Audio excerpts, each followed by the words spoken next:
Hi everyone, this is a collective tarot reading for the new moon in Scorpio, which will be taking place right after Halloween on November 1st.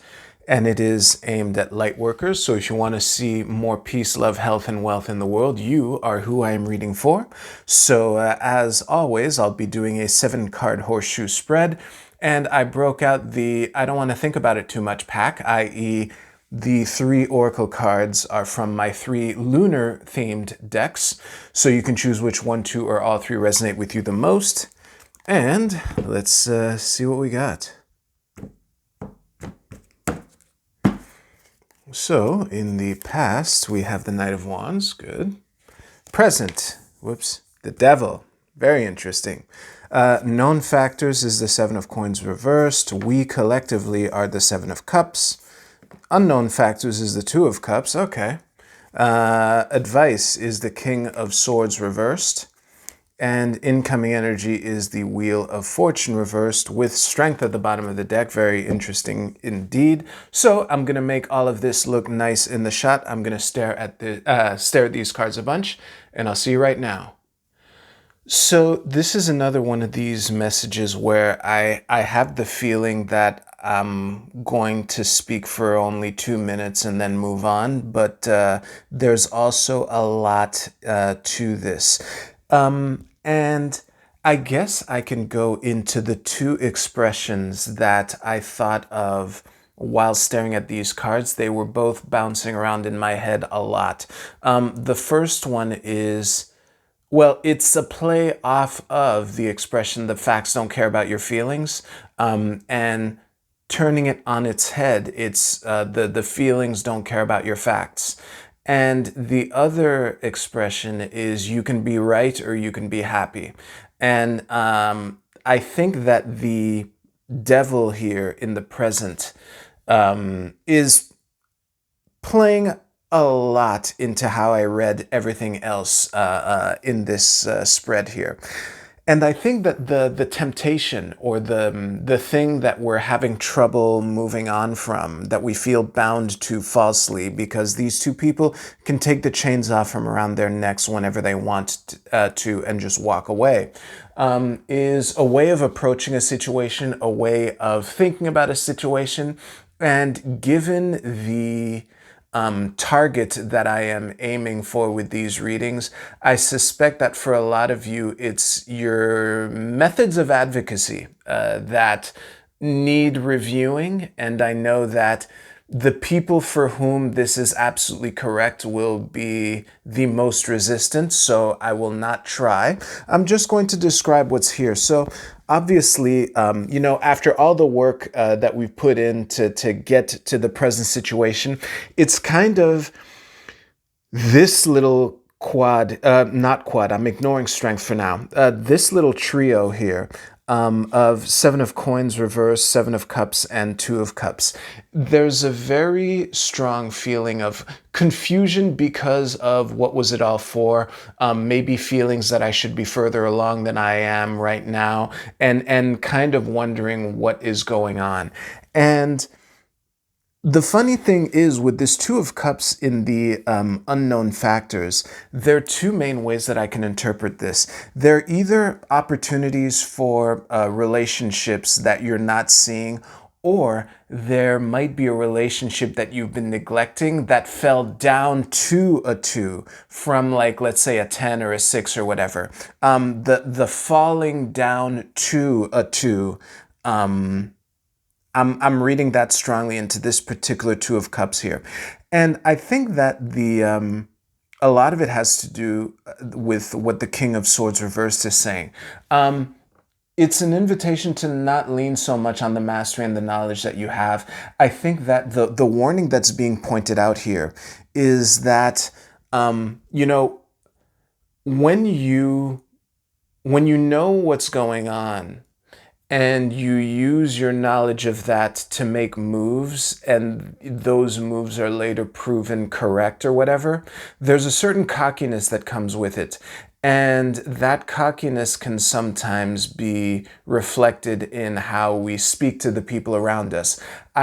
While saying this, I was reminded of some old news, like some news story I saw in 2020 or whatever, on how when you're winning a game, you begin speaking more arrogantly to the players. The example was Monopoly. And one of the reporters, because it was a game of Monopoly that was rigged to be in one player's favor, so that you can kind of observe the way the player behaves with the other players and that kind of thing. And you know, having a big fat stack of Monopoly money is cool and all, but you know, the whole point is for the people that you're playing with to want to come back, and to want to continue playing. Maybe they're kind of secretly hoping for the game to end sooner, so they can get the fuck away from you, for a couple hours or a couple days or whatever. To that ending the game would give them the break that they so desperately need. And yeah, I think that when we lean so much on the actually this is true, actually this is what's going on, we can kind of sour relationships without realizing it. And that can be what can lead to the confusion of, hey, why aren't I further along? And yeah, why aren't I further along? What was it all for? What do I do from here? Because it's almost as if all of these cups were swords, in the sense that the thing that we collectively are having trouble choosing is what is the best argument to advance. And I think that right now, less argumentation, more connection. I think that that sums up everything so well. I almost feel like dropping the mic and moving on, but I won't, because I haven't really said much about the Wheel of Fortune reversed, and yeah, I want to at least acknowledge that. But yeah, less argumentation, more connection is a really strong summary for all of this. Because again, like with the strength at the bottom of the deck here, there's a very noble power that is permeating this entire thing. So I don't think that whatever is causing the harvest to not be as bountiful as we would like, I don't think it's a lack of ability or strength or that kind of thing. I think that it is realizing how when you win the lottery, not everyone around you is going to be happy for you, and sometimes when you win the lottery, you kind of use the lottery win as proof that the system that you used to pick numbers was right all along. And that cockiness of your system to pick lottery numbers giving you the win this one time, and you conveniently forget all the times you lost, because no one ever keeps track of any of this shit. Nobody. Nobody keeps track of their track record. But yeah, moving on to what I was actually trying to say. I don't know why that pissed me off so much, but I clearly got agitated there. But yeah, the lottery win proving that your system for picking lottery numbers all the time. Your friend who's now seeing you drive around in your new Mustang, making it rain with all the dollar bills that you're throwing around. Kind of knows that you're telling yourself that the system that you were using was right all along, and your friend thinks it's bullshit and it's kind of off-putting. And that might be why your friend doesn't seem as enthusiastic when invite him to the housewarming for your new mansion or whatever. Yeah, I beat that metaphor to death, but I think it illustrates a lot of this. And the reason I haven't said much about the Wheel of Fortune reversed here is that there are too many different ways to interpret it. The most surface level way, like, okay, the more McSydney Rock reading, i.e. just reading it the way that I want to read it when I don't want to put much effort in it, is, a stroke of bad luck. The thing is, I don't think that I don't think that what the specific meaning of the Wheel of Fortune here has much bearing on everything else. Because if I'm on target, whatever happens, whatever the future holds, whatever cycle that the next whatever karma that the next karmic cycle wants to throw at you, to use all the buzzwords. I don't think it's going to matter if you don't have the right people around you. And the ways in which you have been contributing to not being as far along as you want is the best way to prepare for whatever this Wheel of Fortune reversed is. Yeah, if you like this reading, please give this video a like. If you hated it, give it a thumbs down. And it's time to move on to the Oracle card portion. If you chose Moonology, your card is Have Faith in Your Dreams. This is a waxing crescent moon. Let me stare at this for a moment. Okay, I just needed a moment to remember where the waxing crescent is in the lunar phase. So yeah, have faith in your dreams is a really nice way to summarize this. So you have to remember that we're at the beginning of a process. No matter how far along that you are, you're still a little teeny tiny little waxing crescent.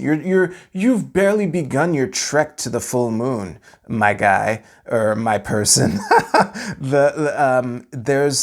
It's good to have faith in where you're going, but to not necessarily to recognize where you are in the process is, I wanted to reinforce that, obviously. If you chose Moonali Manifestation, it is the first quarter moon in Sag. Believe in your good luck. Okay, well, we have a similar theme here.